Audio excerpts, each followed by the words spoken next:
Welcome back. The New York-based nonprofit Queen Sofía Spanish Institute is dedicated to fostering mutual cultural appreciation and understanding between the U.S. and Spanish-speaking countries.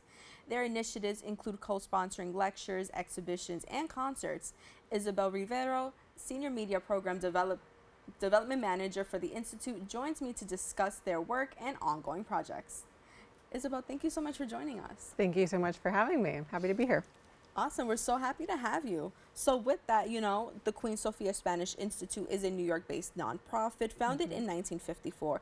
Tell us a little bit about the beginnings of this organization. Absolutely. So the Institute was founded as the Spanish Institute in 1954 by a group of Americans, Spaniards, Hispanophiles, people who loved Spain and the Spanish language. It was founded in the 50s, around the time of the UN, the founding of lots of other cultural organizations that were dedicated to different countries' cultures. And it was founded by a Spanish soprano at the Met, Lucrecia Borri, and the former Spanish ambassador to, or US ambassador to Spain. So there were a lot of different people from different backgrounds that really wanted to bring Spanish culture and the culture of other Spanish-speaking countries to New York City. And they did so with the founding of this nonprofit. Awesome. So 1954, we are reaching the 70th year of the organization being around. Tell me about the significance. Yeah, so we just celebrated our birthday this past spring. And it's kind of incredible to have an organization last 70 years in New York City, and it's evolved in so many ways. I mentioned that it was started as the Spanish Institute, and in 2003, Her Majesty Queen Sofia of Spain accepted the unanimous request from the board of directors of the Institute to rename it in her honor. So over the many years, it's changed a lot, but this year, Her Majesty is actually going to come to New York City on November 4th and will be presenting what is called the Sofia Award for Excellence, which is something we've given over many, many years to people who really embody the mission and demonstrate the excellence of the Spanish-speaking world, and really are trying to bring cultures together and share culture with New York City and the world. And this year's honorees are Gustavo Dudamel, who is a conductor and will be coming to New York to be the conductor for the New York Philharmonic, I believe in a year or so.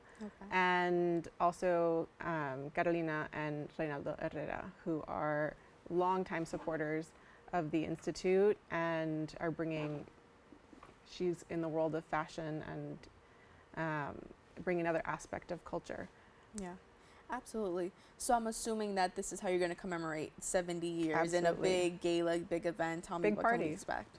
Well, we can expect to have the honorees there, and Her Majesty will present this award to them, and it's going to have hopefully a lot of people who have been a major part of the Institute over the past 70 years will attend and be able to see their friends and colleagues. That's amazing. And now tell me, how has the organization evolved over the last 70 years? Yeah, so I mentioned the name change. One of the other things that has happened over the years is we've changed the different types of events and where we've had them. So back in the 50s, we started an archaeology research fund, and students were going to Spain in order to do research and go on an archaeological dig where they found lots of different pieces, and there have been papers published, catalogs published. The Institute has supported all of this work and exhibitions. In the early 2000s, when Oscar de la Renta was the chairman of the Institute, there were a lot of fashion exhibitions because that was a big part of his world. Now we're really dedicated to education and to the field of history and highlighting a lot of Spanish history that has been kind of forgotten about. Yeah, we definitely later on, I definitely want to talk about your support in the education system with the charter schools. Sure. I'm so interested in that. But you just mentioned about kind of preserving this culture and this history. Tell us a little bit about why it's so important, especially here in New York. For a community of New Yorkers, why is it so important to preserve that history? It really is important, and thank you for bringing this up, because New York City has been one of the places where people have spoken Spanish in the United States for the longest time. Yeah. It's an incredibly diverse city. It's an incredibly international city. And, we think about in the 16th century, Juan Rodriguez came from Santo Domingo and came to Manhattan and was a Spanish speaker living in Manhattan. Then also Spain has has played an integral role in the American Revolution. That's an unknown history that people really don't know about or not taught about in schools. It's a project that we're working on with the Gilder Lehrman Institute of American History and the Royal Academy of History of Spain to really open access to historical information and documents, primary source documents that tell that history. I mean, in New York City, for example, in the 20th century, there was a neighborhood called Little Spain. Again, there's still vestiges of it with some Spanish restaurants around 14th Street in the Chelsea area. But, New York City has always been a home to Spanish speakers from many different countries, and there's so many Spanish speakers in New York City now. I mean, the United States is going to be the top Spanish-speaking country in the world in just a few short years, so it's very important. Absolutely. And so moving into the work with the education system in specific schools, the organization has strengthened connections within the community, and the QSSI supported BRIA public charter schools during COVID. Why was this so important to focus your initiative towards this specific school? Well, one of the things that happened at the beginning of COVID, everything changed.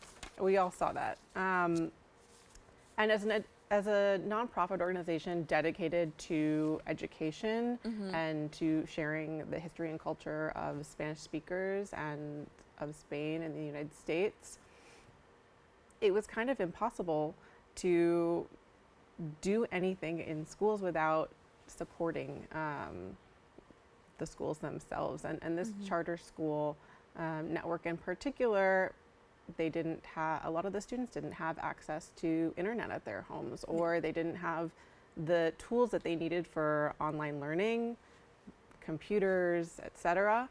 And when everything shut down and schools went online, the Institute said it's really important that we support schools in order for them to be able to access this information, be able to access their classes.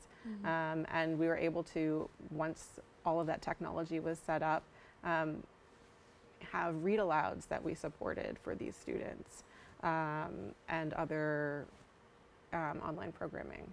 Yeah. Tell me a little bit about what was the feedback and the outcome from the students and staff?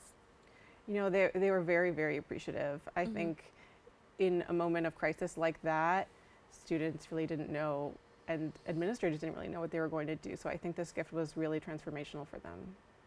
Of course.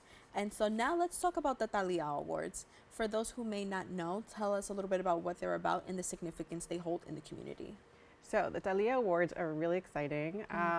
They're essentially the Spanish Tonys, I would say. And every single year at the Teatro Español in Madrid, different awards are given out for performing arts, for dance, for theater, for even, circus. And there's a very special prize that also is awarded to a Hispanic or Latino production in New York City. And that is what we're involved with. So tell us a little bit about that prize and, just your involvement and why you chose to collaborate with this specific organization. So we chose to collaborate with the Academia de Artes Escénicas of Spain, which is the Performing Arts Academy. And because they do fantastic work, and we want to promote their, theater, performing arts of Spain and the Spanish-speaking world in New York. That's very much tied to our mission. So what we do is we help organize the jury and help organize that prize that's dedicated to the Hispanic productions here in New York. And this past summer, we held a little celebration. Although the awards are given in Madrid, we were able to do a little celebration for the winning theater and the winning piece for the best Hispanic production in New York City. That's amazing. And so tell us also a little bit about how do the awards impact the work you're doing in the South Bronx in relation to theater and arts? So, in fact, this year's winner was a theater called Pregones, or Puerto Rican Traveling Theater. Yeah. And they're based in the South Bronx, and they also have a theater in the Theater District in Midtown Manhattan. And they were this year's winner with a production called The Red Rose, and it was a fantastic production about a Puerto Rican activist who lived in New York City, and the production was a fantastic dramedy, and that's how we're deeply involved with them. And Rosalba Rolón is the director of that theater. She's fantastic. We love working with her. And so the QSSI is involved in a number of different, initiatives and projects. One of them also being the translation competition, right? Who can translate the best book or a book from Spanish to English.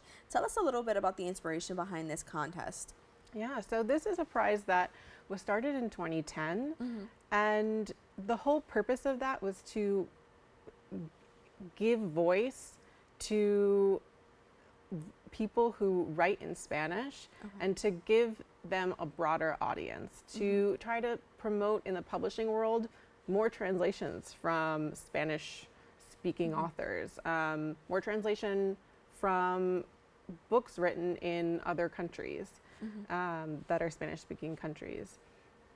So over the years, we've awarded a lot of different books that have been translated into English with a $10,000 prize, which is really big in the translation world. And we're really the only one doing something of this nature here in the United States. So, previous awardees have been Sophie Hughes for her translation of Hurricane Season by Fernanda Melchor, which was a fantastic book, and really was very well accoladed, in the literary world. But there's also been books that haven't necessarily had that time in the sun. So 2 years ago, we awarded Angelica Gorodicher's Jaguar's Tomb, Tumba de Jaguares by the Argentinian author. And it's really bringing a lot of light to these authors and to these stories that may have been overlooked in the past. Yeah, just quickly as we wrap up, just tell me a little bit about potentially 70 more years in the QSSI. What are your hopes? So we would love to have 70 more years. That'd be fantastic. In the short term, though, we're working on an initiative called American Spain 250, talking about the 250 years of relationship between Spain and the United States. As I mentioned, we started with Spain's involvement in the American Revolution. You can learn more on our website, though, and on our social media. So keep following, and maybe we'll see you in the next few years. Awesome. Isabel, thank you so much for joining us today. No, thank you for having me. So we've come to the end of our show today. I'd like to thank all of our guests for joining us and you, the viewers, for tuning in. If you missed any part of today's show, you can catch the Recablecast at 5 and 10 on Optimum Channel 67 and Verizon Fios 33, or watch anytime on the web at BronxNet.org. You can catch a brand new episode of Open with Darren Jaime on Wednesday and Rena Valentine on Friday. I'm Brittany Skyler, wishing you and yours safety and wellness now and always. See you next time.